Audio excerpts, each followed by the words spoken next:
Hello, everybody, and welcome. Today is January 30th. This is the 2019 first half of the year semester for Lessons for Full Spectrum Humans. My name is Aurora, and this shape that I'm holding up is called the Flying Rainbow Lasagna. So we're on lesson 6 of the semester so far, and these live webinars correlate with a series of recorded lessons that are done in a video format. And the reason I did them in a video format is because these concepts that I speak about that involve diagrams and sculptures and even movement of energy, it's so difficult for me to try to describe it in written words or flapping of my moving mouth parts. So when I started this class 6 years ago, formally presenting this information, I said, how can I do this but not by writing it, typing it out with my fingertips? So I found this wonderful whiteboard software. So the recorded lessons, so the homework for this class are all recorded whiteboards. That means you don't see my face. It's not like this class. What you see is a whiteboard where I have uploaded my original artwork and I'm doing diagrams, and you hear my voice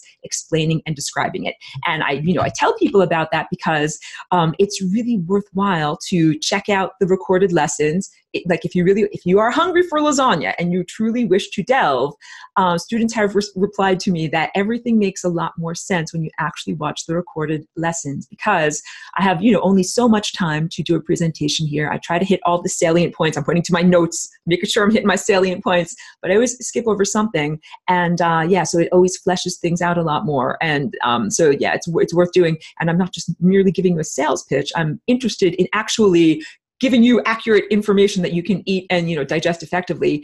In the enrollment links that I include in the description, if you go there, you can always scroll down and you can see that many of the lessons are enabled for free preview. So you can get an idea of what they're like. And also those are like the main nutrients of the lasagna. I made the most important lessons so that you can check it out. And if you want to, participate on every level, even if you don't have enough money, contact me for a scholarship, because I say to people, I would way rather have people that have an awesome heart and enthusiasm and, a creativity and a desire to learn about this than just people who have enough money to be able to pay me. So it is totally not about that approach, even though, as I joke often, I need to keep my electrons flowing in a wire and I need to pay my studio rent. So I profoundly appreciate everybody who has been being on Patreon, and I have wonderful new signups to Teachable also. So welcome to the new students who have just signed up on Teachable. I am going to send you an email at the end of the day. I'll send the entire class the email that has the ongoing updated playlist. And I know I'm just doing a little bit of housekeeping as I get going on the lesson here. Don't worry, I'm going to get into information very soon. The updated playlist, I always add the current archive to it. So that way we're on lesson 6 now. You can catch up on lessons 1 through 5. Oh, thank you. Chloe says, I'm so hungry for lasagna. My darling, I have a nice, fresh heaping plate for you with like salad and garlic bread. It's going to be super wonderful. And thank you so much, Sienna, for writing that. Sienna's been going through the lessons, and she says, I can't recommend the lessons enough to everyone. And I read off the comments because the comments don't show up when I do the screen recording in YouTube. So thank you. I'm drinking a bit of water and getting going on the actual topic of today. The topic is called the inner and the outer. So a lot of the time when I use all these phrases, these catchphrases that I've said, over the 6 years that I've developed this class, that this shape over here is all about combining the inner and the outer. It is all about transcending duality. And, I say it's about gaining an additional degree of freedom. And in this presentation for level 1, I'm going to draw exactly what I mean about those things. Before I get into the meat and nourishment of, I want to say meat and potatoes of the lasagna, let me just show you, I want to talk a little bit about the concept of the chakras and what they are, where they came from, because I feel like this is important to clarify. Some of the things that I've read recently over the past week, like I'm sensing human society is in profound turmoil right now from the things that I feel in my personal life. Not that I'm in turmoil, but the people that I talk with and the interactions I've had, I'm sensing a lot of turmoil, and from reportage and reading about other people's lives. So yes, we're beyond, the moment of birth. We are like, in a new level of imagination created reality. And I'm really seeing a great deal of, everybody's trying to find their stance in all of this. And so one of the things that there's a lot of skepticism, fear, and paranoia coming up. that as it's kind of like the light bulb is being turned up, the dimmer switch inside of everyone in your inner perception is being turned up. Whoop, now you can now see and perceive more than you could see and perceive before. And some people are like, I can see more things. I'm afraid. I can see more things. What the heck is that? I can see more things. I'm skeptical of you. Who the heck are you? What is this thing? So people are understanding, they're seeing more about chakras or the energy centers of the body. And they're also looking at the world through their ongoing traumatized filter of skepticism and fear. I understand humanity needs healing. So people are like, I'm skeptical of the word chakra. I'm skeptical of the existence of chakras. Who are you to tell me about chakras? Chakras are a control system. Chakras are all about keeping me imprisoned here. Chakras are connected to Saturn and the 7 layers of the rainbow and MK Ultra rainbow programming. And therefore, Aurora, I'm distrustful and rejectful of you, rejecting you because you're talking about chakras. So let me speak about this. This is important. People have basically promoted the idea that the chakra, when I hold this up, this is the shape of a chakra, and you'll see this, repeated in the line drawings that I show you. They're saying, oh, that this is an inherently compromised shape. What the assertion is that some people think that you should not actually have an individuated organ of energy. You have many of these. You have, for students who are in this class who've already done all the lessons up to this point, you understand you have major chakras or energy centers that are like major energy organs of your body. And then each of these has 7 layers, and there are many sub-chakras or smaller connective nodes between the various energy centers. And many people say that they think that the solution is chakra removal. And I have said in the past, I don't think that that is a good thing to do, even if it were physically possible, because that would be analogous to amputation. So it would also be like saying, if you say, okay, people say, I think this is a software program that is an overlay that's not natural to humans, and I'm highly skeptical of it. So I want to get rid of this overlay. And I mean, I don't think that that is truthful at all. I think that the chakra system is not originally part of the body in the same way that mitochondria and DNA were not originally part of this body, and that both of those things are they're artifice, but they might be artificial, but they are not outside of the musical score of the cosmos. They are biological aspects of the body that still conform to this divine music of the great composer, and they are not machinery, but they're accoutrement that is beyond what was the original format of the body. Mitochondria are subcellular organelles that help you to have energy to stay alive. Science recognizes that at one point they were external bacterium or bacteria, and that it's so it's like, here's your cell and here's the mitochondria. And at some point it said, hey, I'm lonely over here. Can I come inside of you? I'll give you energy and you can give me energy and we'll work together. And that's exactly what they did. So now this little external organism came inside of you and now is a part of your body. And that is the same thing that happened with DNA. DNA is part of a structure that was created to help to form physicality. And it's not a externally imposed malevolent control structure. That's the difference of what I'm saying here. So learning about your chakras is empowering information. I'm not saying you should get rid of your chakras. And what the people who are saying that the chakras are a control system are not recognizing is that mostly what everyone has here are chakras that are out of balance or they are askew. So I'm always showing you this orientation. Like here's the path of least likelihood and it's perfectly up and down in this orientation. But I've said to you that imbalanced chakras, or ones that they don't have enough momentum, like bicycle wheels, to keep moving effectively, they wibble wobble. And words not working.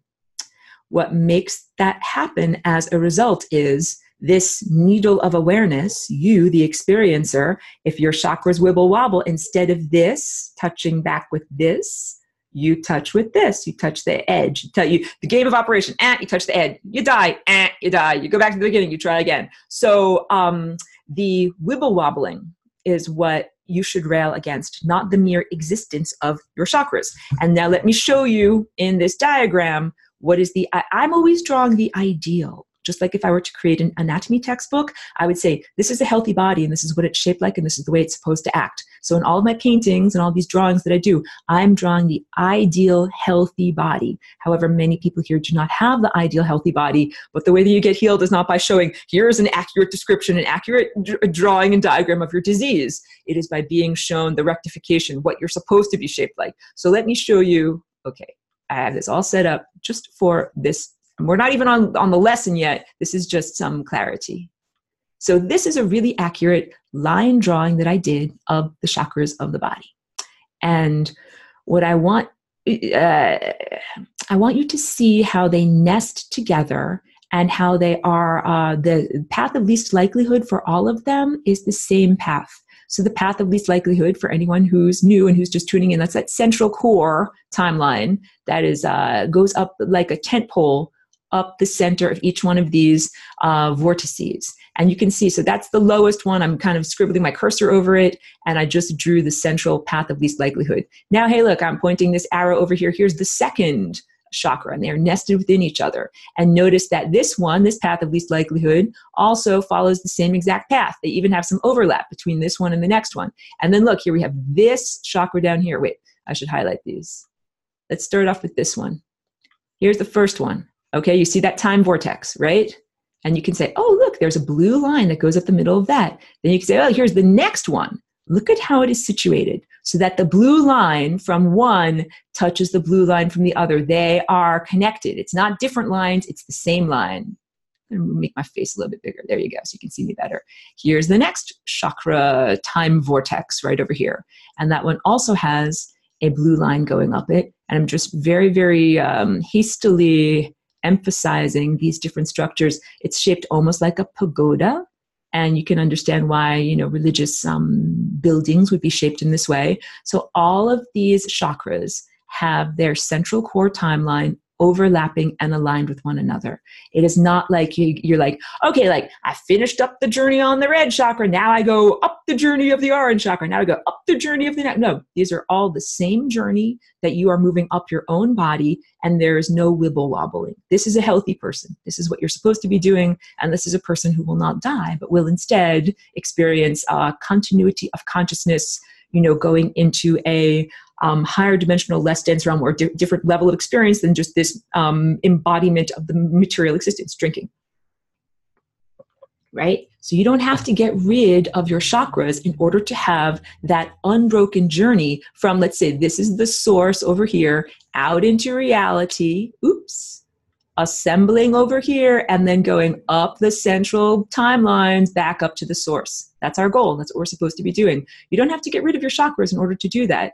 Mostly what the chakras are like, that people don't like, is that they are to the side. They are canted. So instead of going up that blue timeline, they might go on this red timeline. Oh, look, you died because you went in that direction, or on this timeline, or on this timeline over here, or on this timeline over here. So once again, if you do not like the format of your life and your health and your everything, the answer is not getting rid of your chakras. This is my opinion, and please don't shoot the messenger, but no, that's not going to give you freedom. Just getting rid of your chakras. And I spoke about this in a previous class too, and I spoke about the idea of the plant world and xylem and phloem, that there are plants that are like algae, moss, and different types of fungi that do not have a circulatory system. And as a result, and they don't have a cellulose structure either.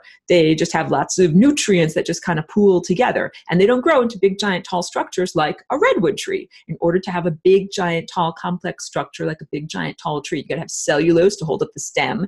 And you have to have a circulatory system, which in the plant system, this is called xylem and phloem, which is similar to our,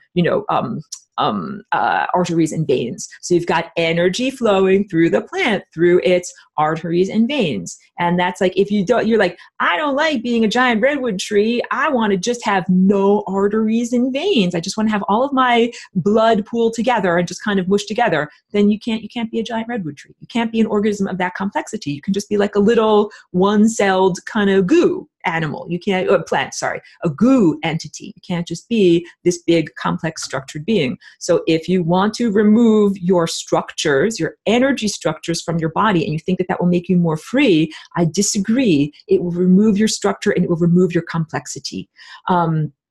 Oh, Joelle, good to see you. Thank you. I'm just looking over here at the questions.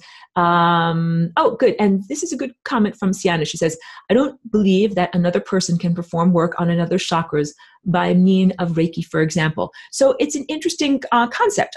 Is it possible for someone to even remove another person's chakra? Because I look at this as a type of energetic amputation, that if you actually performed it, the person would cease to be able to be a viable organism. Like you would flop over dead. You'd look like one of those vampires in a horror movie. Like all of your blood would like pop out and you would melt, like a horrible melting face. Like, since I haven't read of any of that happening when people have paid an expert to remove their chakras, I'm guessing they didn't actually remove them. And if they did, it would be very ill-considered. I do think that we can have an impact on one another's chakras, because this wobbling has to do with information. And that is a good segue actually for me to get into what is the level 1 information about this. Information absolutely affects our flight through time, and information also affects our genetic dancing and epigenetics. So this is kind of like, imagine it's like a helicopter and we're using it to fly through time. If I tell you things that are false, that makes the wibble wobble happen. And basically all of our social programming and linguistic programming is full of things that are false. And that is what makes the wibble wobbling happen. And that is what makes the experience of death happen. That if all of us thought the right thoughts, had the right mental structure, none of us would go at an angle and hit the membrane of death. All of us would come up the central core timeline and return to the source that emanated us, which is also the destination. So I think that you can affect other people's chakras, either by connecting with them energetically or connecting on an intellectual level and telling them about something. And we certainly have had the experience in the society of people making our chakras go askew or out of alignment. Like when we are all taught as tiny children of the existence of death. And I usually use the example of a first person, like maybe your goldfish died or maybe your grandmother died. And you said, where did goldfish go? Where did Grammy go? And your mommy says, oh, Grammy went bye-bye. That's usually when we first learn about the lie of death. And that takes us from being perfectly in alignment and starts to make us go askew like that. But also sometimes children learn about death from stories or from watching TV, watching movies. Because I saw this one little kid acting it out on a video. He was being really cute. He pretended he had a lightsaber and somebody stabbed him and he acted out a death scene. Like, we learn about this from the movies. Yeah, and Salu has an interesting comment. Says that her guru, whose name is, doesn't say the name, Salu's guru worked on her energetically and that she felt it in her spinal cord. So I do think that we can affect one another energetically and affect the formation and behavior of our chakras.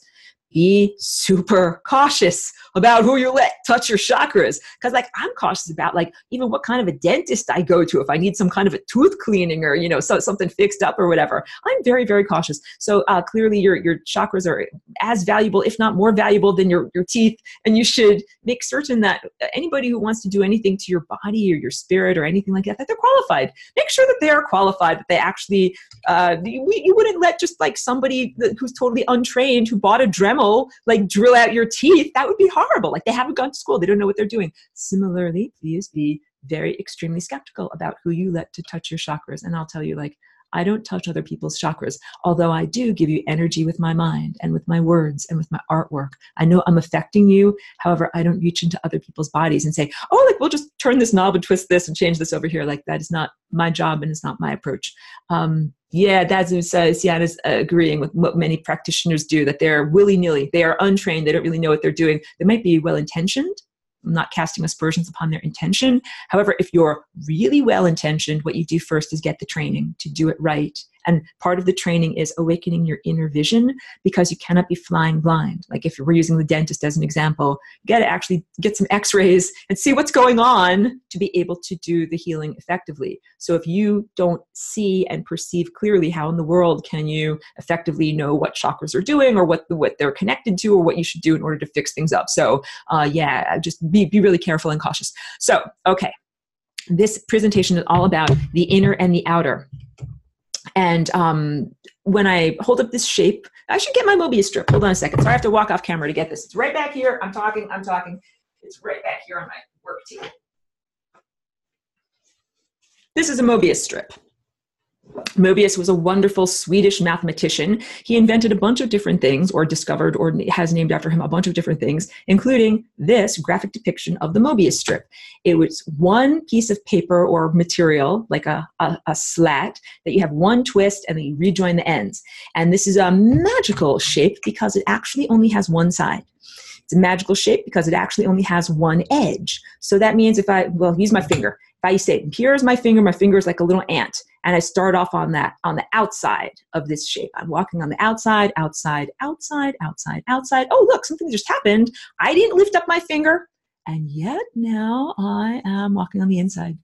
Inside, inside, inside, inside, inside. And now I have not lifted up my finger over this entire exercise, and I am returning to the outside, outside, outside, outside. So it only has one side. Same thing with the edge. Watch this, everyone. I'm on the edge, and I'm tracing the edge, tracing the edge, tracing the edge, tracing the edge. Tracing the edge. I've not lifted up my finger. I promise you. I'm not cheating. Tracing the edge, tracing the edge. This finger has gone around the edge of the whole entire structure without being lifted up, and I have touched both sides. There's only one edge to this shape. There's only one side to this shape. So this is an idea that is very similar to the lasagna, because we are created in this world with a body that perceives in duality, and we are programmed with a lot of our own innate duality.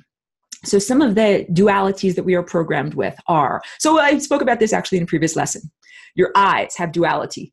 We have two eyes, eye one and eye two. Most people have two eyes, and mostly our form of vision in this organism is done by, perception is done by seeing out of both of our eyes, which are slightly, not in the same position, and our brain and system of perception doing complex on-the-fly calculations as to the very slight differences between the view from this eye and the view from this eye, and then we build our view of reality based upon the tiny differences between those two viewpoints.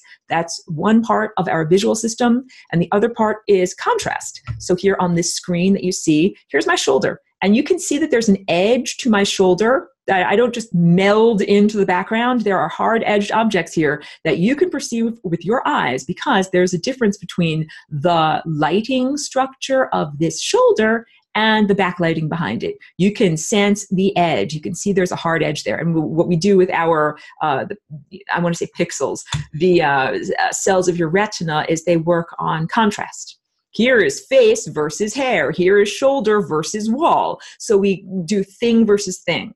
And this is even before we learn language. This is part of our visual perception, and most of us use our eyes and visual perception to navigate the world. It's very, let's say, hardwired in. It is a part of who we are on a biological level. And then there are other aspects of who we are on a biological level that are the embodiment of duality. How about the idea of self versus context? So I've got this wonderful thing that is an envelope that surrounds me that's called my epidermis. It's our skin. And everything inside of my epidermis, in order, traditional definitions of self in terms of the objective materialist viewpoint that we teach children, we say everything inside of your skin is you, and everything beyond this barrier is not you. So now let's imagine that imagine that there's like a bifurcation, a membrane going up the screen. And that membrane can be anything. It can be, the membrane can be anything, and it can separate different things that we're defining. So in this case, the membrane is my epidermis. Here's my skin. And everything that's on this side of the membrane is me. Here's all my organs and stuff and blood. And then everything that's over here that is beyond the surface of my skin is not me. Here's other people, air, other hard-edged objects, other organisms, and we develop a sense of self as little tiny babies, usually in the crib, where you're like, I hit myself with my little tiny baby hand. I feel that. Then if I hit the crib with my hand, I don't feel that. So we begin to develop a sense of self versus the world, self versus context. And I'm not casting aspersions upon this. This is a necessary level or stage of development that we go through, but it's not the end stage. So because you differentiate yourself as an individual from your context does not mean that that's how you're supposed to stay for forever. Just like in evolutionary biology, if I just draw this out really fast, in the sense of the development of a cell, how cells started out. Before the invention of the cell membrane, there was just a bunch of goop. This is just a bunch of goo. It's like water, amino acids, nutrients, proteins, stuff. There's just stuff. There's no delineation of one thing versus another thing. And then let's say I'm making this, let me get a better color you can see. I'm making this red membrane. And now that I made that, I just invented the cell membrane, everyone. Congratulate me. And now that I've invented the cell membrane, there's a difference between the green, gooey stuff that is inside of the cell as opposed to the green, gooey stuff that is outside. And I usually make a silly joke where I say, oh yes, this is the beginning of the invention of individualism or individuality. And as a result, this little cell over here can have this tough guy attitude like, yo, I'm looking out for number one. I don't got to care about nobody else but me. And I joke about that. But it is kind of truthful that it goes from being a collective, a unity, undifferentiated experience of all the goo that is green to now there's a qualitative difference between the goo that's inside of you and the goo that is outside of you. And there's nothing wrong with that level of distinction. However, it's not the end of the journey, because what we also need to do, so let's say that's one cell, but then here's another cell over here and another cell over here. And at a certain point, all these cells, which are part of you as the multicellular organism, they're like, I'm only looking out for number one. I'm me inside of me. But wait a minute, there's you over here and you over here. And wait a minute, we're all part of the same body. Now let's get a different color here. I'm drawing a big, giant blue epidermis. Here's like a box that all of these little cells live within. If the cells can perceive the epidermis, then they're like, wait a minute, I'm making all these distinctions between the goo inside of me and the goo outside of me, but there is an even bigger outside, understanding that context way more. So then you have a change and you say, wait, I identify now with all of those cells that are in here are me. All of the red cells that live within the blue membrane are me, but I'm not any of the cells that live out here beyond the blue membrane, right? So this has to do with our own journey of consciousness as individual humans. Say, I'm an individual human. I'm this person. I live inside of this space, but I'm not any of you guys out there. And I'm looking out for number one. I don't got to care about nobody else. And then at a certain point, you perceive the larger epidermis within which you reside. And you're like, wait a minute.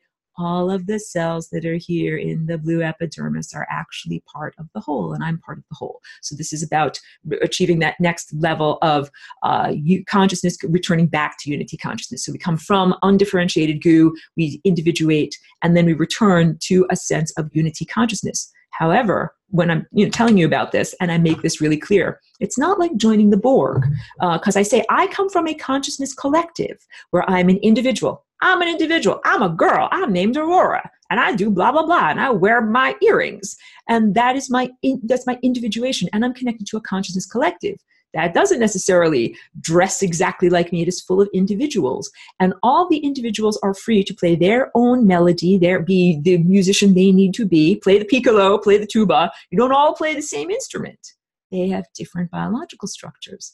But what matters is not whether they have different biological structures, what your instrument is like. What matters is everybody's playing good music. Let me turn up my piano. It's too loud.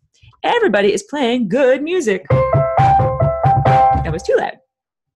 Yeah, everybody, all these organisms are playing good music together. So, it would be now if all the cells of the body say, wait a minute, I'm not a separate thing from you. We are individuals within the larger structure. Therefore, we should play good music together. So wait.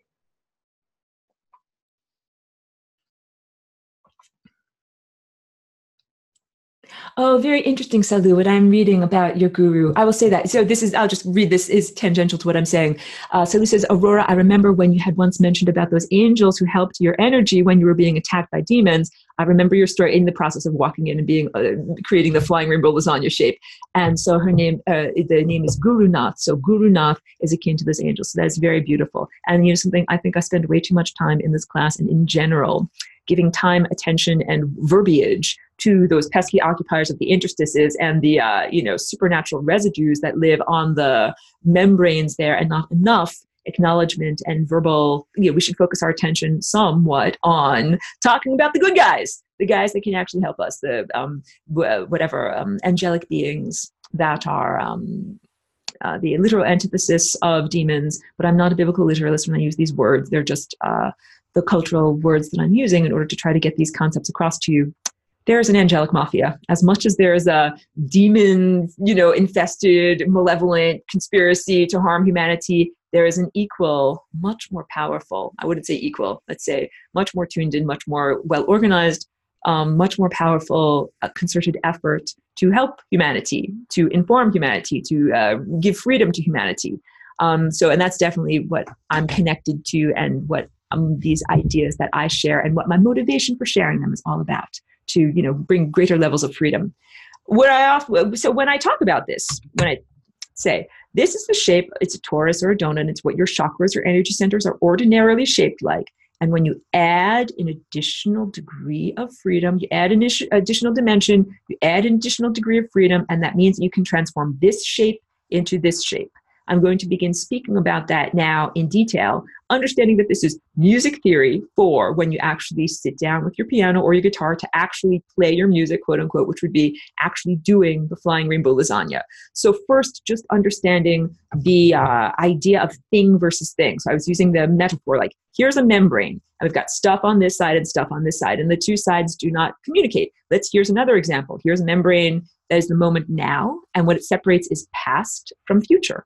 Right? And these two things don't communicate. They are separate realms, separated by this membrane. What the flying rainbow lasagna does is this little purple dot is the singularity. So we've got this singularity here and the same singularity here. We're looking at a static object that is the end result of a dynamic movement. And what we have is the singularity jumping back and forth across a membrane. So I'm not sure how to hold this up. Here's that membrane. And here's the flying rainbow lasagna. And this jumping back and forth movement takes we'll take a scoop from over here, and then we'll jump over here and we'll put our scoop down here. Then we'll take a scoop from over here and we'll jump over here and we'll put a scoop over here. So what am I scooping? And I use silly analogies to make this information accessible, not because the information is, unworthy. It's like I'm trying to get it across to you. What are we scooping here? We're scooping time. We're scooping consciousness. We're scooping energy. We're scooping possibilities and probabilities. So I'm going to scoop a little bit of your imagination and your thoughts and your energy and your emotional energy from over here. And I'm going to go across the membrane. I'm going to dump it out over here into the world of consensual experience with other people, other organisms, and hard-edged objects. And then I'm going to do the same thing. I'm going to take a scoop out of outer reality, everything that is beyond your epidermis. And I'm going to travel back in the opposite direction. I'm going to dump it over here inside of you. And the more that we do this jumping back and forth, scooping energy from the two divergent sides, two realms which were seemingly which were separate and seemingly disparate, very different. Now these two realms can communicate. And I show you on this sculpture itself what I'm talking about.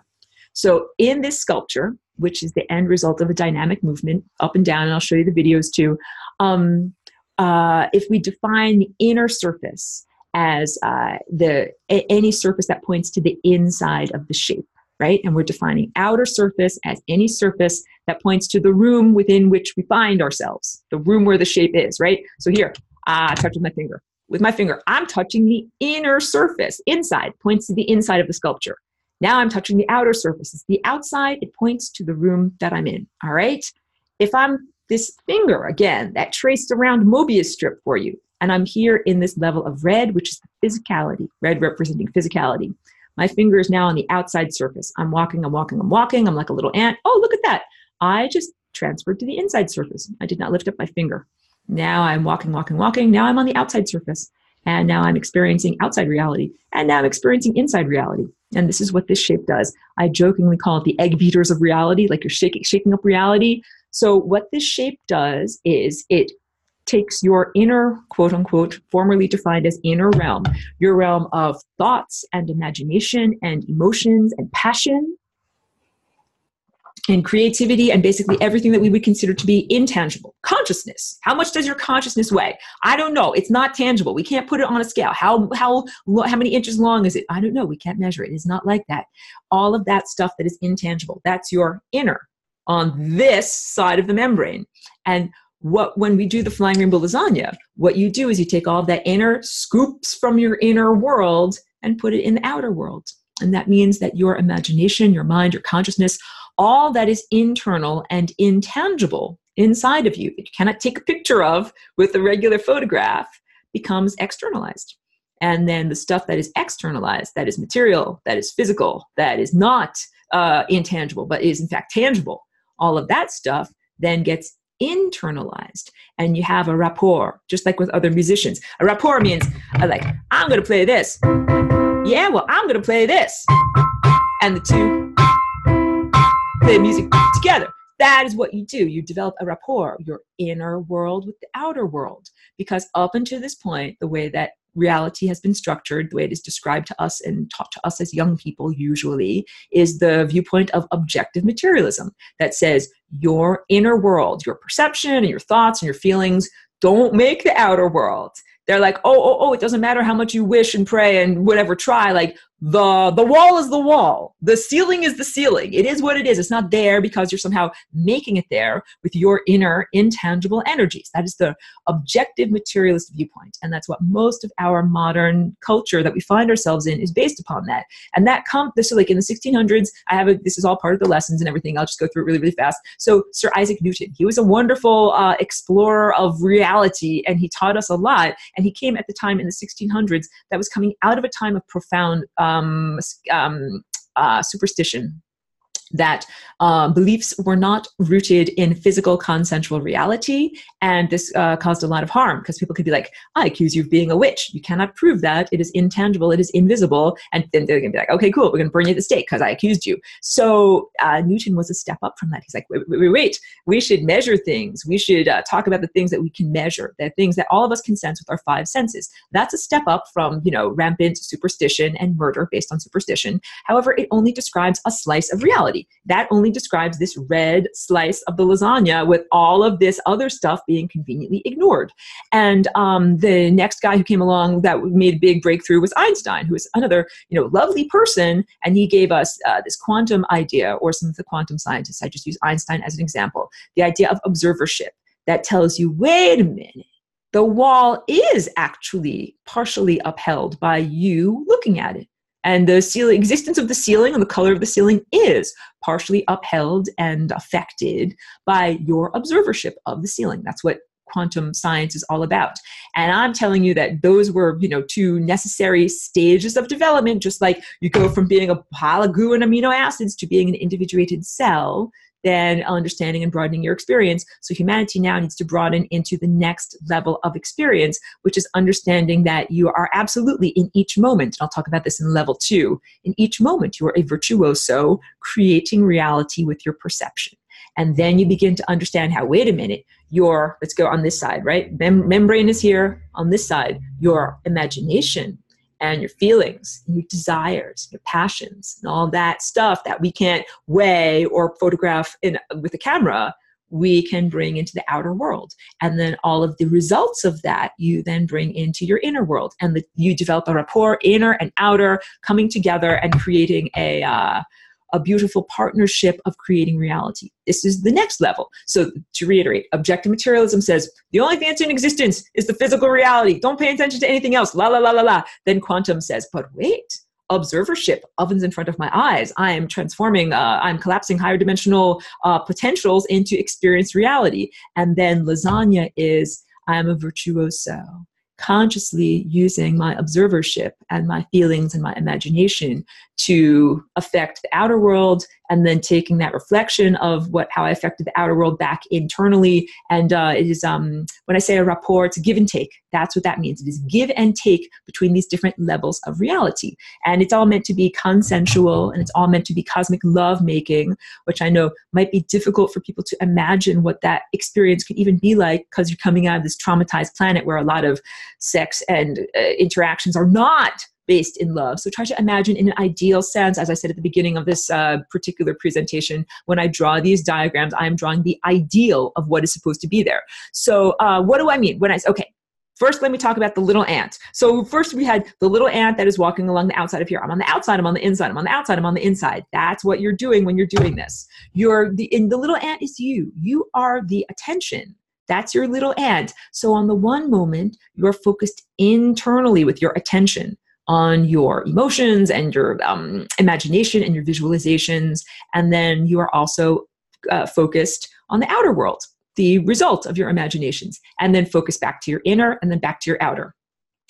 the little ant jumping over an obstacle. So all the time I say, when you take this shape and you add an additional dimension, you get this shape, and that adds an additional degree of freedom. What do I mean when I say that all the time? I got to draw it like a picture.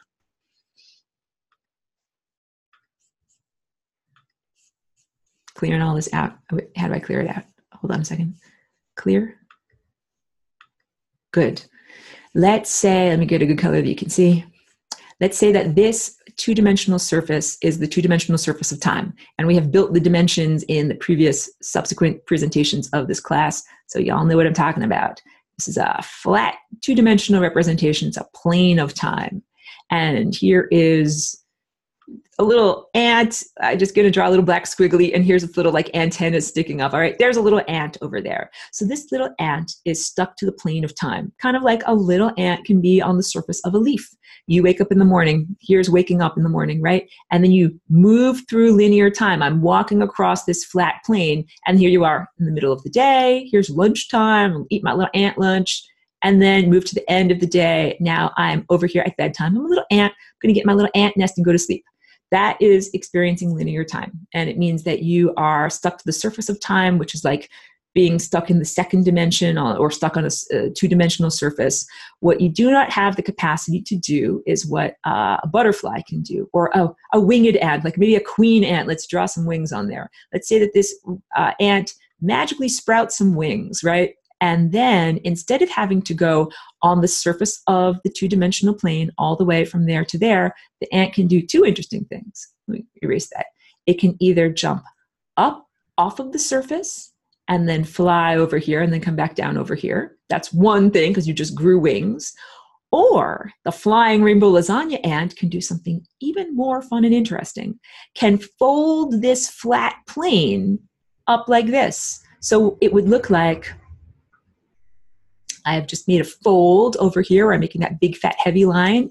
And now this is where the other piece of paper is. So I have taken that flat plane, and all of a sudden I folded it into the next highest dimension, which is the third dimension. And you can tell that this is the third dimension here, where I'm drawing this black line and I'm drawing this little 90-degree angle. That's that 90-degree leap into the next dimension. And that folding of the fabric of space, time, and consciousness, we can now bring together this edge over here, which would be dinner time for the little ant, and this edge over here, which would be breakfast time. Breakfast and dinner are now being served at the exact same moment. You don't have to jump, you don't have to fly, you don't have to do anything. So what does that mean in terms of experience? It means that the little liberated ant that now has wings doesn't have to go to lunch if you don't like lunch. I don't like lunch. I want to skip lunch. I want to go from breakfast directly to dinner. Or what if you want to go from breakfast now directly to dinner in 10,000 years? You can do that. And you would want to do that if you want to talk to a space race or a galactic civilization that it's not in existence yet. It might be, here, I'm a galactic civilization and I'm over here, but I'm in your future. I can't talk to you yet. You are technically from millions of years ago.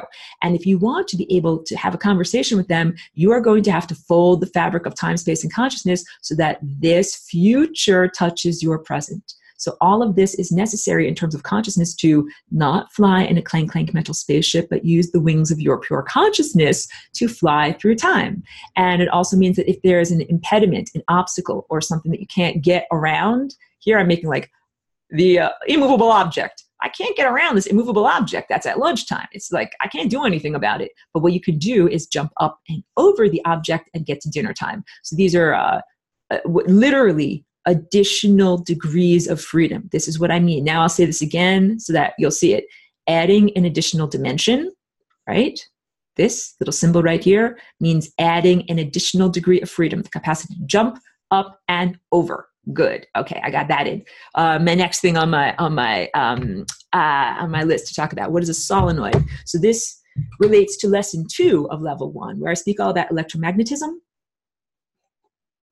and which is a bridge between the ideas that I present, which are not scientific ideas, that science does not recognize a lot of the things that I talk about, and ideas and language that is scientific, which is basically about electromagnetism, the phenomenon of light, and the way that when you have an electron moving in a wire, or an electron moving in one direction, that it creates at 90 degrees complementary magnetic field. So in case if anyone needs a reminder from lesson 2, what that is all about. Oh, that's not what I want. Sorry, I'm pressing buttons here. I'm pressing buttons and talking at the same time. Go to here, go to here. I want to talk about what is a solenoid. Clear this all out now. So what is a, this is lesson 2, magnet. Magnet can have 2 poles. It's called a dipole magnet. Here we've got north and here we've got south. And so this magnet, magnetism is related to electricity. Whenever you have an electron that is flowing in one direction, so I just drew an arrow, that is an arrow of an electron, what you get as a complement at 90 degrees, spiraling around that is a magnetic field.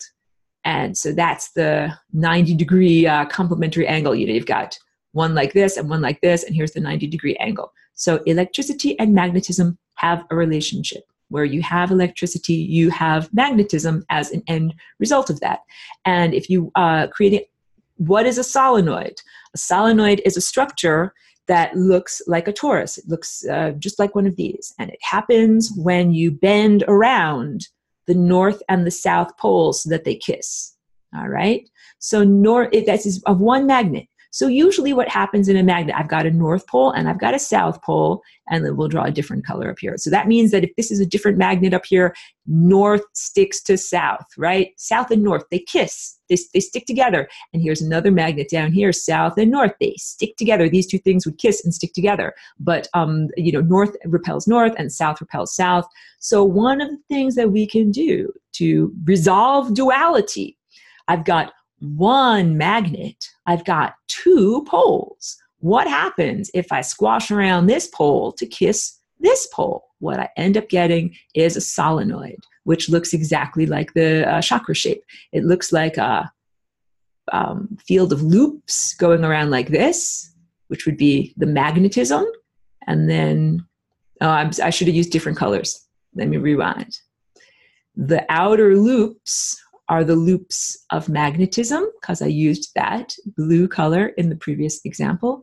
And the red line is the line of the electron that flows around the middle in a circle. So what you have is a toroidal structure that is created out of this electromagnetism.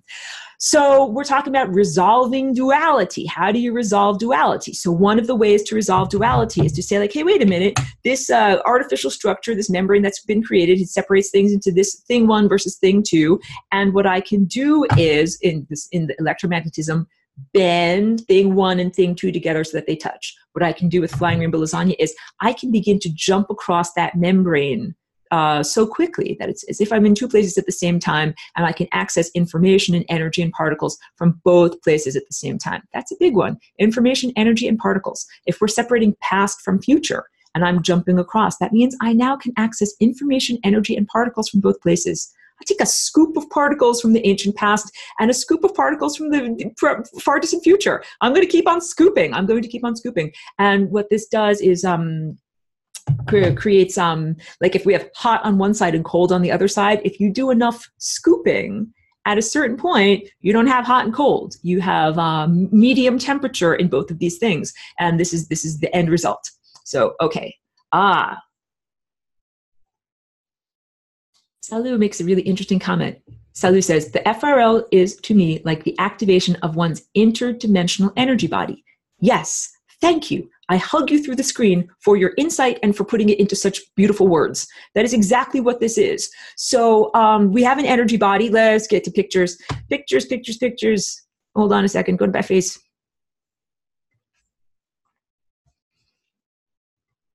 This is your higher dimensional energy body. And this is what's been in existence, let's say, since Atlantis. I can go into, Atlantis and Lemuria too. So Lemuria, this was before Atlantis, and the physical level of existence in there was just like sitting quietly, kind of almost growing like a fungus. Like you didn't move your body that much. You didn't have to go out and get a job. You didn't have to run around and get resources. Like you just sat and breathed and, got energy from the planet and from the stars. That the physical body was more like an anchor point in reality. And that what really went around doing stuff was your mind or your consciousness, not your daily waking intellect, not the flapping of the moving mouth part's mind, a different level of mind. That was ancient Lemuria, right?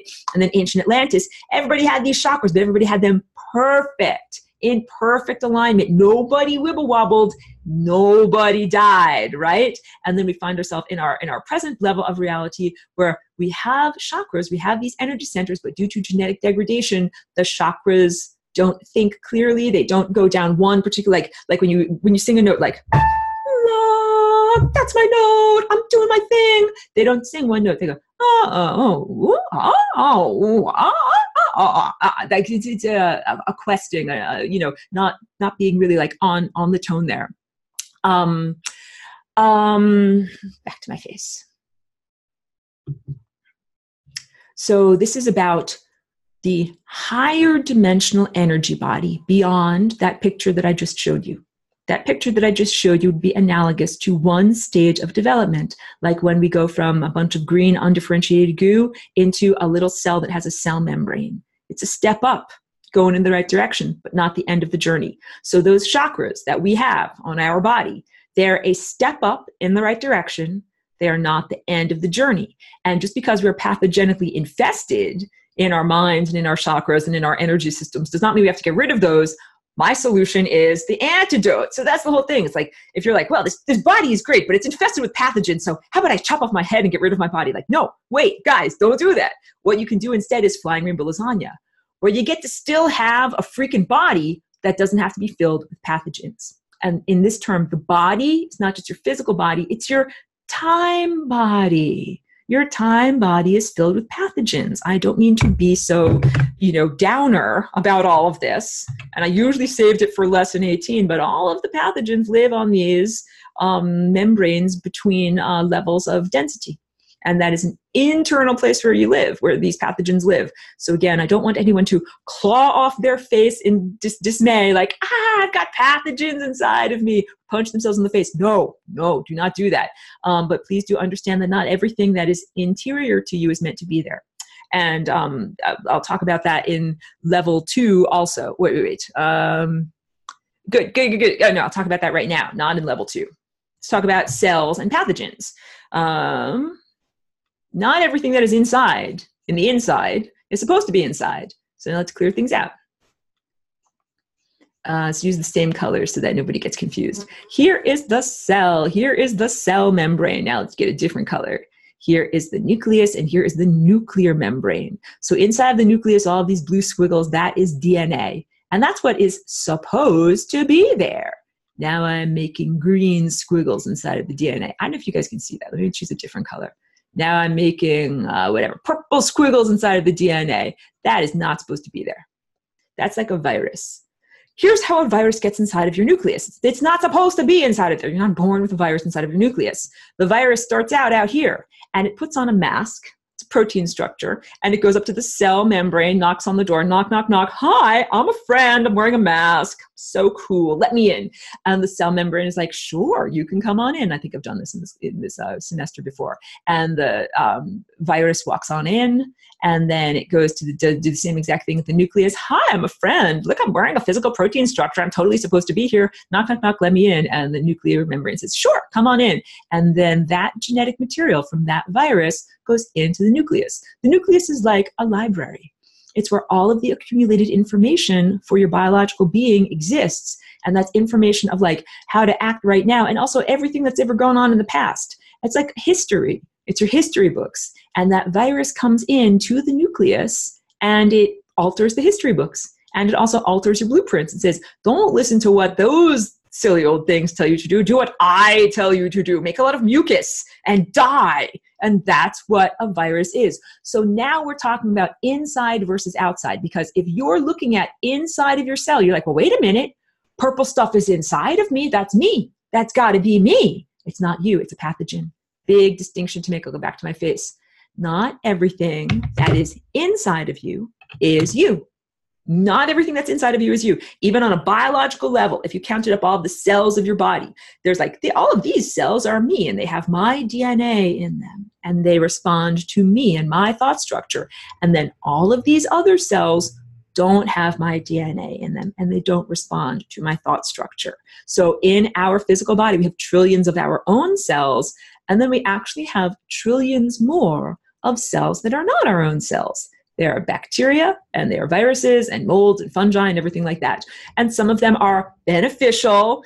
I got microbes in my tummy, and that's good. I got to have microbes in my tummy. We all do. You could not absorb nutrition, and you could not digest your food if you did not have that beneficial partnership between good microbes. And we also have pathogens. Pathogens are not good microbes. Pathogens are eating away at things that they are causing harm. They're eating away at the organism instead of uplifting and feeding the organism.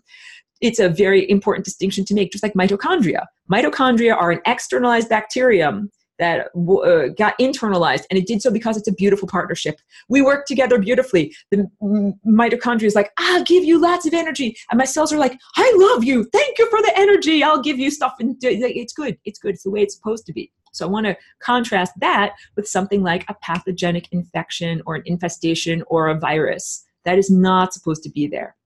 So it is hugely presumptive if you are looking at your internal realm to say, everything that's inside of me is supposed to be there. And therefore, when I start to flying rainbow lasagna and bring my inside to the outer realm, everything that's inside of me should be outside of me.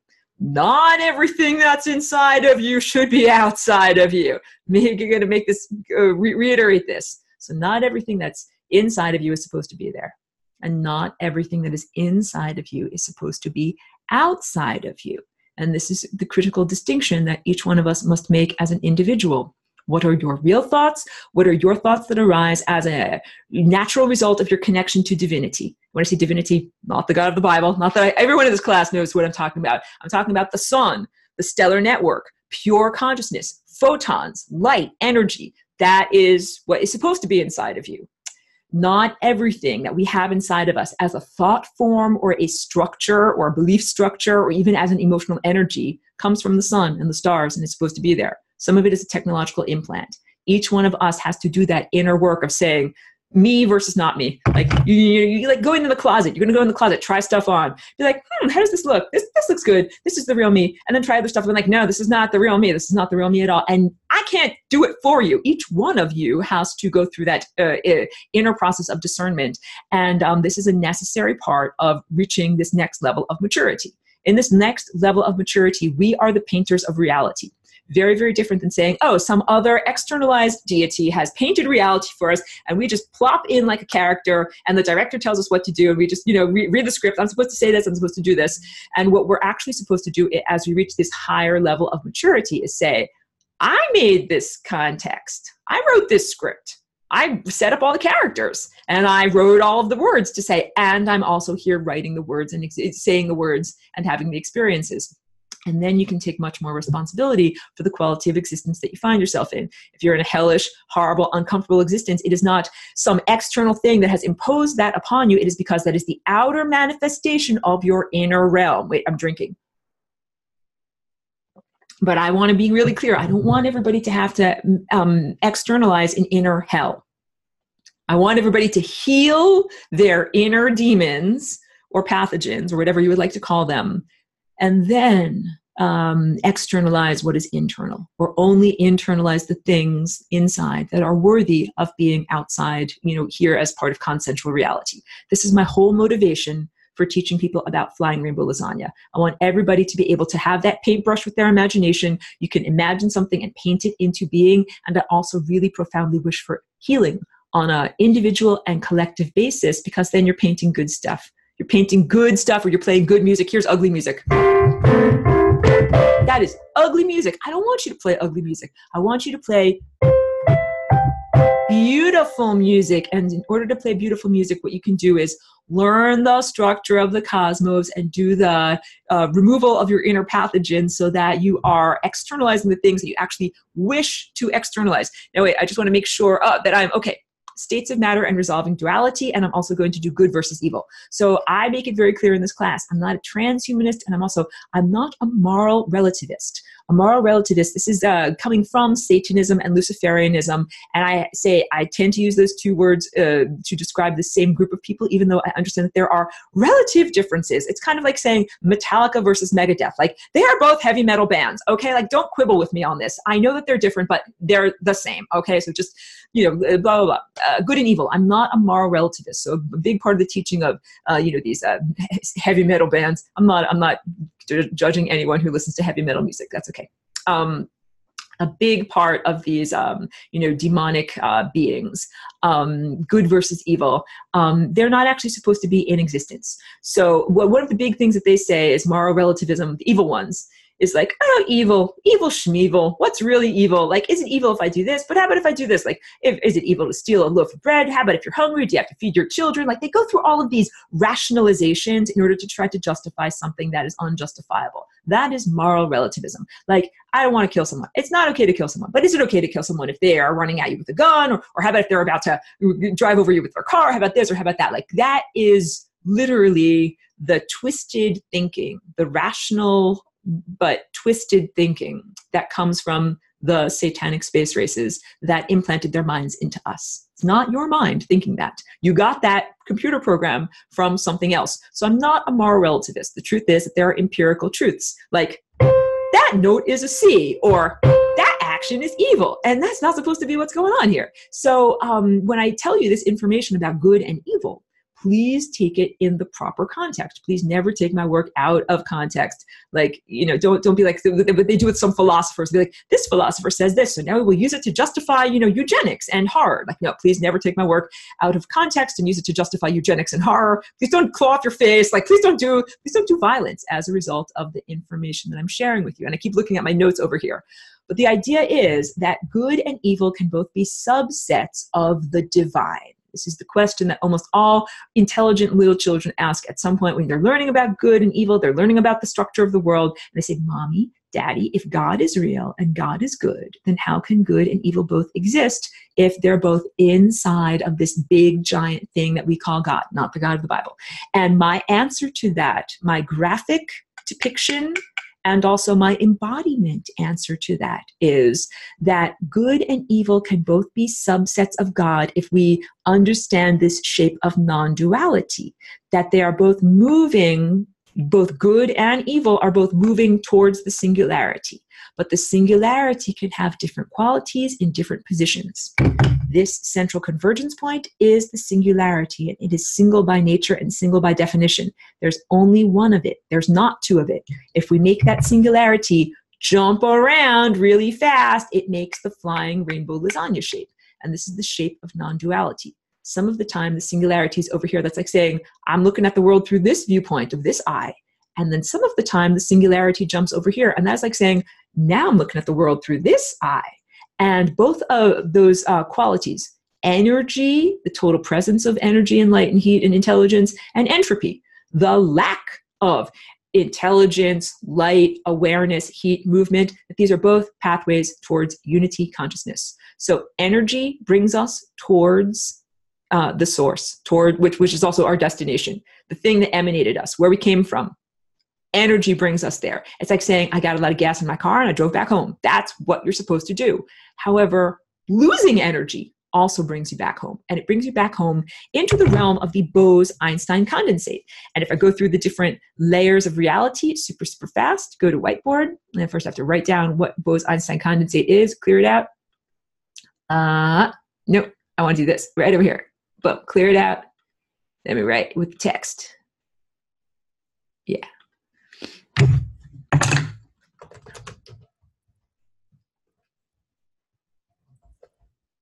Bose-Einstein condensate. This is the level of matter that is denser than the level of matter that we are familiar with, physical matter. So of the different layers of reality. And I will just draw this diagram pretty quickly. Here is physical matter that we are all familiar with. My body's made of physical matter. My lunch was made out of physical matter. We all are familiar with solids. We know what physical matter is. Here is liquid. So liquid, hey, I'm a little thirsty. I think I need some liquid. Here's some liquid. It's water. There's some water. We all know what water is, and it's a liquid at room temperature. And if I heat this liquid up and molecules get super, super, super excited, then they will turn into a gas. So all of this, what I'm telling you, and it's science talk, it's boring, is all about density of molecules, molecular density. Here I'm making little dots. So it goes from being at a solid level, matter is this dense. I smooshed it together, it's very dense. As it becomes liquid, it's like, oh, it's not quite as dense. There's more room between the molecules.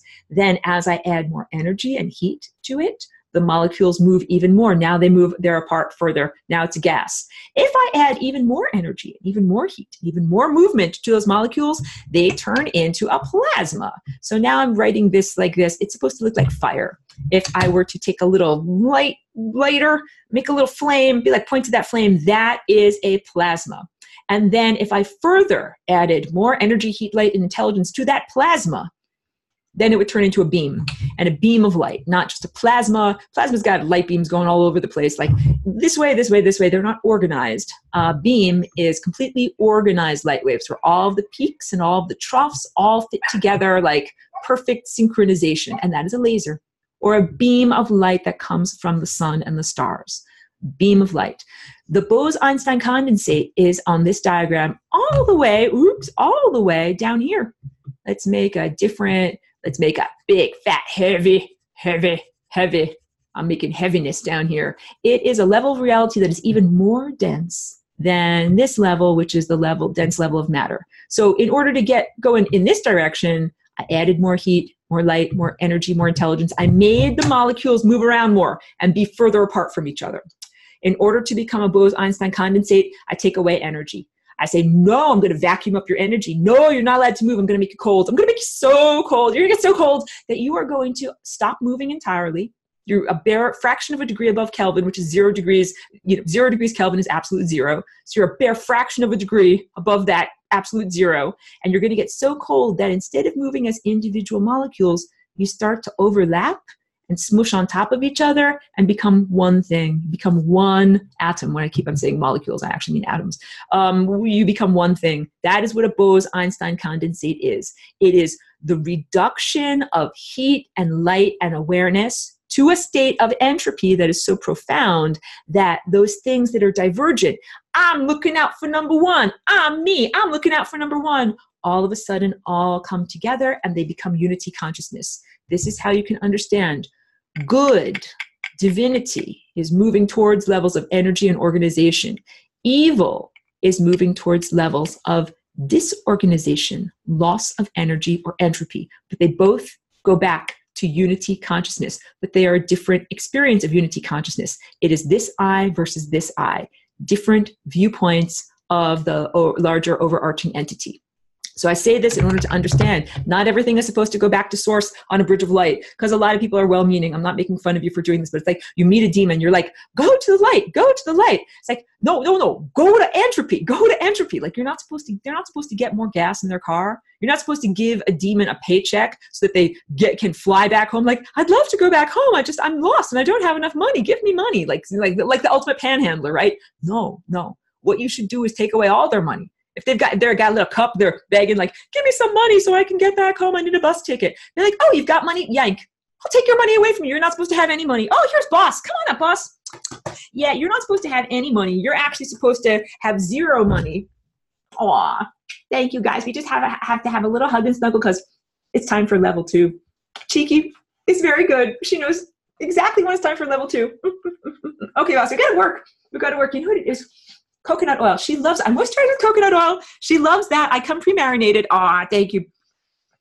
Aw, thank you, Cheeky. I just want you to know that everybody loves you. I'm reading chats right now that everybody says they love you very much. She understands and thanks you. Thank you very much, everyone. So I am doing very well on all of my notes. I've gone through almost all of my notes. It's time for level 2. The final thing that I wanted to say, in the recorded lessons, I have another lesson that is part of level 1 that's a little adjunct called How to Die Well. And it has to do with, basically I advocate for not hitting the membrane of death. But it's the idea of that we come here as a consciousness that's just a raw consciousness, like potential for life. And we get covered in layers that are the various layers of the lasagna, from the physical, to the finer layers. And there's a membrane that is that membrane of death, and that the way to get across that membrane of death, the way to die well, is not to get rid of your physical body, but is to align all of the molecules of your physical body so that they can get through that very narrow aperture. Just like organizing light waves from being a plasma, where the light waves flying all over, and that type of light would be analogous to a cone of light. Like if you have a flashlight, you have a a little light over here, and it spreads out into a cone shape in the room. Or you can jump down. Oh, good jump, good jump. It spreads out in a cone shape into the room that you're in, as opposed to a beam of light, a laser, that stays focused no matter how far it goes. If it doesn't hit any air particles or whatever, that beam of light will just completely stay focused the whole entire way there.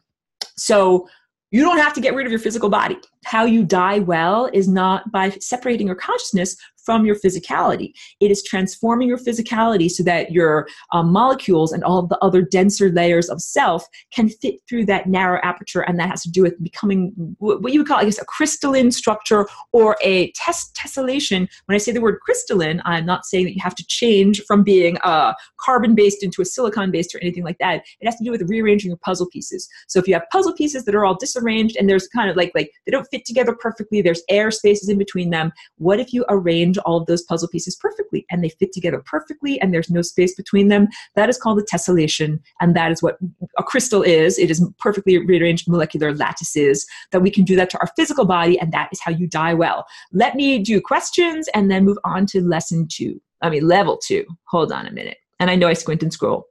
Okay. Wait. Back to here. Great. Sienna was making a good comment about symbiosis. Yes, that's exactly it. It is a mutually beneficial partnership for both. Joelle says, so that's why reality is so messed up. The external being a mirror of the occupier's inside.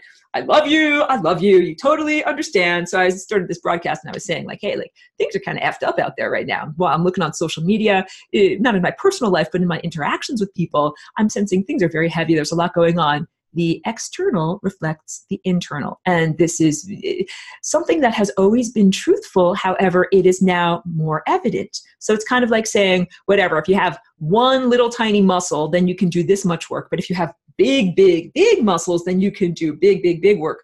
The interior being reflected into the exterior. This is something that's been happening for a long amount of time. But it was, let's say, maybe a 1% reflection. Maybe a little tiny bit of what is inside of you gets manifested outside and then can reflect back to you and say, hi, I'm that thing that you made happen.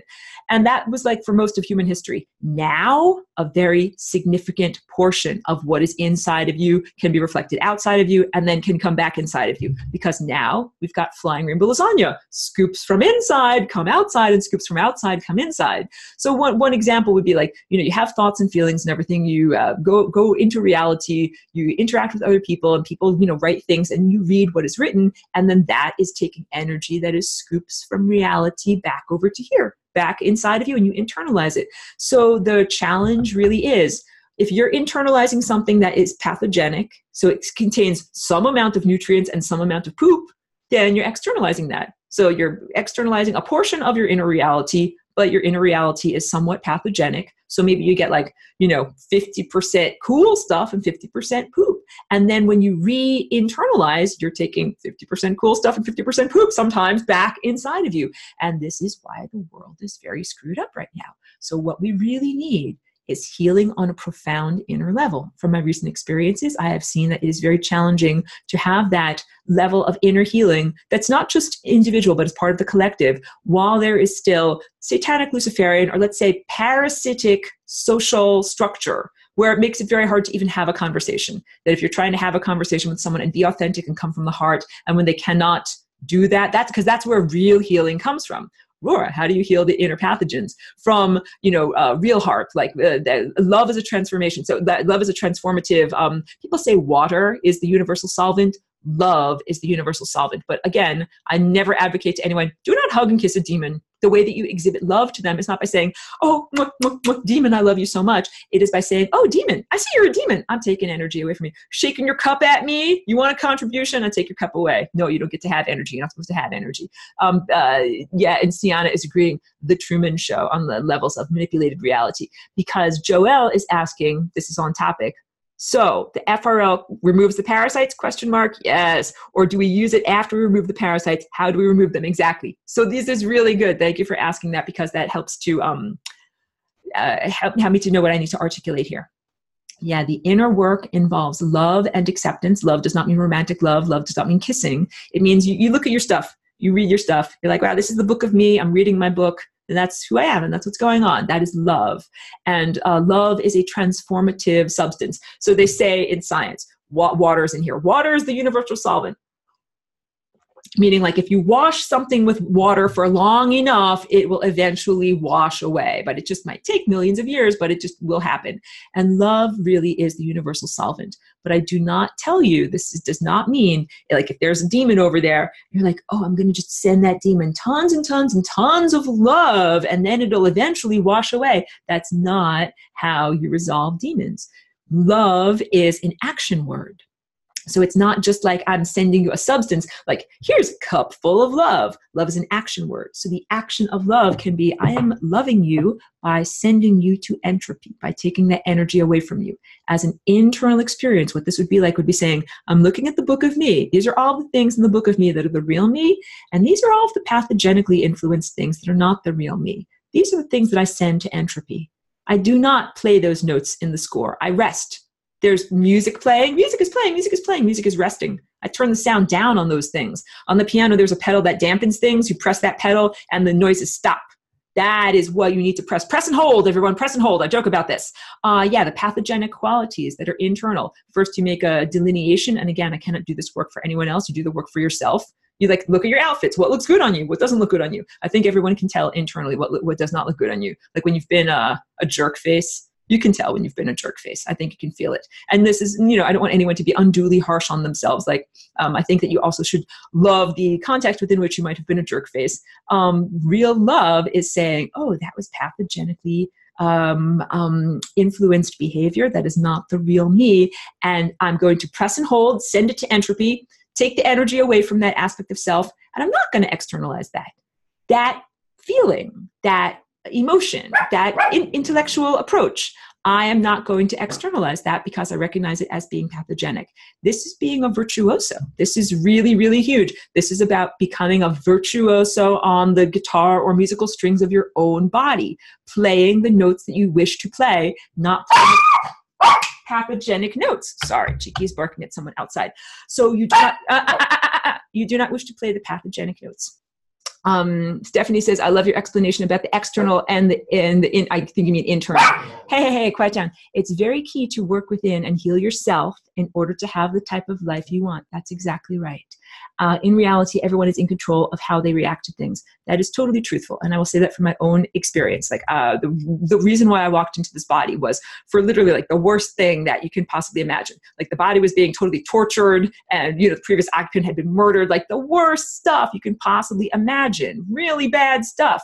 And it is my choice about what I do with that. So I need healing. I need healing on a biological level from neurological damage, healing on an emotional level from having experienced trauma, healing on every level. And I admit that. And I love myself with the universal solvent. So, like, what does that mean? It means that I was like, oh, part of my healing is making paintings, sharing these ideas with others, making sculptures, making animations, getting this information out there. Like that is part of it. I recognize that is what motivates me. But what I don't do is take a sense of being traumatized and victimhood on the inside and then externalize that to the outside where they're there. And then there can be more trauma and more victimhood outside of me that I can then internalize again. So that would be like, if I mentally projected a lot of trauma and victimhood, and then it went into a lot of books and movies, or, a lot of people's physical experiences, and then they wrote about it, and then I saw the books and movies and talked to the people, and then I internalized that again. So literally, if you are able to heal, if each one of us is able to heal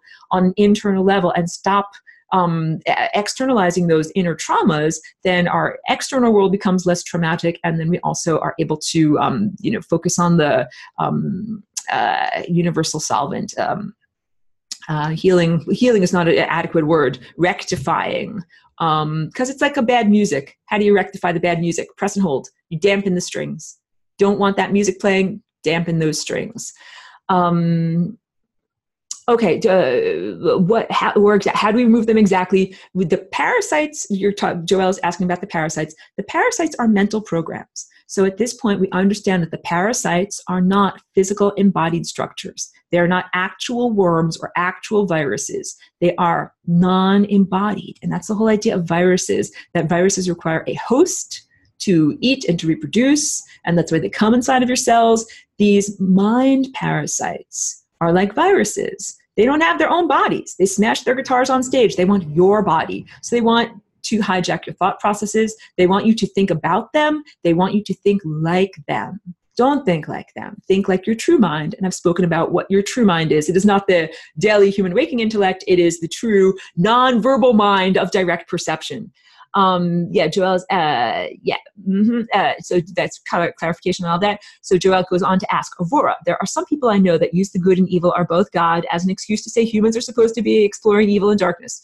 But I think at some point we need to learn and move on, right? Yeah, that's the moral relativism that I do not promote. So thank you for that clarity, like that comment, that none of this is about like, oh yes, when you come here into the band, playing in the symphony of life, you get to do whatever you want, and you can be evil, and you can step on people's toes, and you can squash butterflies and do whatever you want to do. Like, no, actually you cannot. That's not actually, because some people think about that. They actually say, oh, the world is just a stage upon which you can do whatever you want. And like, that is a very, very, very, very, very flawed basic presumption. The idea that you, as a highly trained musician in a symphony with a score and a conductor telling you what to play, are allowed to just do whatever you want to do and be evil if you want to be evil. No, you're actually in a band. You actually have an instrument where you are expected to play the correct notes. You are expected to tap, tap, tap, listen to the conductor. And if you don't play the right notes, you're not allowed to be here. So that is a hugely flawed presumption that some people use to justify their, I will not make horrible music. Horrible, horrible, horrible, horrible music. That's not good music. Stop playing that music. That's not even music. Small Sky, hello and welcome. It's good to see you. I think you are new. Small Sky says, it's interesting the light patterns look exactly like pattern of perfect steady respirations on a monitor. You are an ICU nurse when we are breathing and relaxed. Thank you. Thank you for sharing that from your professional expertise. I understand and equate those two things. These are harmonic intervals that when our biological processes are in perfect harmony, we are in health. And if you see jagged spikes on the monitors, you're like, oh no, the patient, something is going on with the patient. And same thing with patterns of energy in reality. Cheeky, just want you to know everybody loves you. There's beautiful comments here directed at you. Stephanie says, Joelle, oh, I see. I have experienced that many times. I usually tell them they are not in power and to piss off, basically. And also meditation really helps a lot. That's exactly right. So when you meditate, you are intentionally not giving energy to the beggars. The beggars come along. They're like, give me some money. Give me some money. I need some beer. I need some cigarettes. And you're like, no money, no beer, no cigarettes for you. Stop shaking your cup in my face. Small Sky says, when we start to get our quote unquote inside together and raise our frequency, does it affect our children/family with our DNS? I don't know what DNA more than the people around us, more than yeah, does it? So yes. So that's a really good point that you're understanding. When you change internally, it does affect your genetic music. If I change and learn and grow internally, then my music gets good. That sounds pretty good. You're playing some good music. It's good music in terms of your intellect and your emotions and also your health. So your thoughts become more happy and peaceful and comfortable. Your emotions more happy, peaceful and comfortable. And your body feels more healthy. And yes, so if you are connected genetically to your biological family members and you start playing better music, yeah, because you're connected biologically, genetically to them, it will begin to affect them. They're in closer genetic proximity to you than mere strangers. Strangers are still hearing your emanations and still feeling what you're sending out, but they have a different family. They have a different biological structure. So that is an excellent point to be making here, that we affect each other with DNA non-locally. So it means in consciousness. So you might be making music like this and affecting the people to whom you are connected biologically through your DNA. And also someone might live on the other side of the world. It's not just like, oh, I'm making my music and my neighbors in my neighborhood hear me. They hear me though when I play my music here around. I try not to be loud at the end of the night. But my neighbors hear me, but I'm not primarily affecting my neighbors. I'm primarily affecting you guys. You tune into my videos and we talk and we share and we have a sharing and a rapport. So I'm talking, even though some of you are in literally Australia, across the world. So yeah, we connect with people to whom we have a closeness. The closeness might be biological and it might also be intellectual or energetic, because we actually have conversations. We are affecting one another way more than if I, never talked to you, never had a video or any kind of thing like that. Here's another wonderful question. SJ, first of all, good to see you, Sarah Jane. Thank you for tuning in. Thank you for your long-term participation.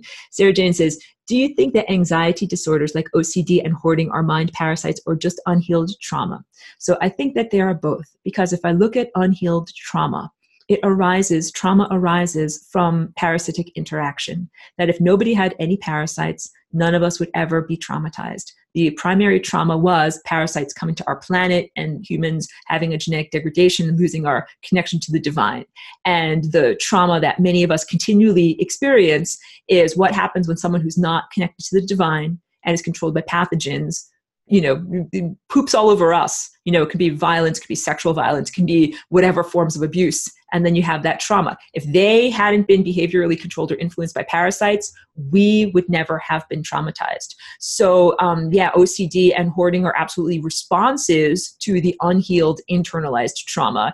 And also anxiety, like just the feeling of anxiety, not even experienced behaviorally, is the feeling of having your energy eaten away at. And I'll reiterate that. Like, let's say I got 10 units of energy and I'm rolling along on my bicycle and everything is feeling really great. Anxiety is literally when you can feel that energy being siphoned off. It's like, oh wait, I only have 9 units of energy now. I only have 8 units of energy. I have 7, 6, 5, 4. Like that energy, that anxiety that is being siphoned off is being siphoned off in terms of the feelings of, oh no, a bad thing is going to happen in the future. Like you think a bad thing is going to happen in the future. That's the mental symptom of you're losing money. Money is flying out the window. Money is being siphoned off. And this is evidenced as the feeling of anxiety. And you just mean you should be feeling anxious because you're losing all your energy. Like your heat is flying out the window. If you're feeling a chill, it's because your heat is flying out the window. Because like OCD or mind parasites, some of it is that there is a literal ride along in the genetic code that controls your behavior or your perception. So that and I have felt the feelings of OCD too, where I felt like I had to do something before I could be free. Like before you can be free, you have to, make sure that you turned off all the stove or make sure that you did this, or, a lot of checking and things like that. And I've definitely healed a lot of those symptoms. And I think that it was from intrusions, that they would be literal non-embodied intruders that would try to say, you're allowed to do whatever, like you're allowed to, do the thing you want to do, but first you have to do this chore, or first you have to do this. And I'll just say this very briefly. It's not a complete endorsement of his work. There is a good book that I recommend, though, that is called Children of the Mind of Christ from Orson Scott Card. Not a complete endorsement of his work or his personality. But this book is interesting because it's a future world, and one of the planets that is filled with people on this future world that are called the God-spoken. And they've been genetically modified, even though that's not revealed until later on in the book, in order to be able to hear the extraterrestrials that control their society. So there's a hierarchy there. There's the regular peons, and there's the God-spoken who can hear what the supposed gods, who are actually extraterrestrials, tell them what to do. And those God-spoken ones are also genetically modified. They have an inborn OCD gene that makes them have to do some form of self-punishment as per the gods' quote-unquote request. So it might be like, that they have to wash their hands 10 million times, or it's usually something that doesn't harm their body, but it might be like, you have to trace this grain of wood on the floor and look at it for several hours, like whatever it is. And it was intentionally implanted in there in order to prevent the God-spoken from getting too uppity and becoming too... what's the word? I'm just looking at the time also. Too forceful, too intimidating against the gods themselves. So I see that in terms of OCD also, that it often is used as a attack against people who have an amazing amount of potential. Like you have so much potential and you're such a genius and you could, write the most amazing symphonies or books or whatever. But first you just have to do this repetitive task for 6 hours a day, and then you're allowed to write the symphony and share your genius with the world. So that is, how it's limitations by pre-programmed genetic limitations designed to reduce human consciousness. Joelle says, wow. And it's interesting, more and more people are feeling anxious and having mental disorders, and mental health has become such a big one now. Why do I think it is now? Because I think everybody's having their energy freaking eaten away. I think that you feel bad because you know that you got parasites eating away at you. I'm you collective, not you individual here in this class. And I think that people take the Xanax or whatever. It is just a tranquilizer that makes you just like, oh, everything is fine, even though you're literally like piranhas are eating away at your energy field. You should feel very concerned about that. You should not just be like, I'm going to go to Starbucks and get a coffee as piranhas eat my energy field. Like, no, you shouldn't. And yes, technological stuff has a lot to do with that in terms of being in a Wi-Fi or 5G soup. Sienna agrees that it's all very opposite why this happens. I'm a little bit over time on level 1. So let me end the recording for right now. And thank you for all of these wonderful questions and comments. Let me move on to level 2. Thank you so much.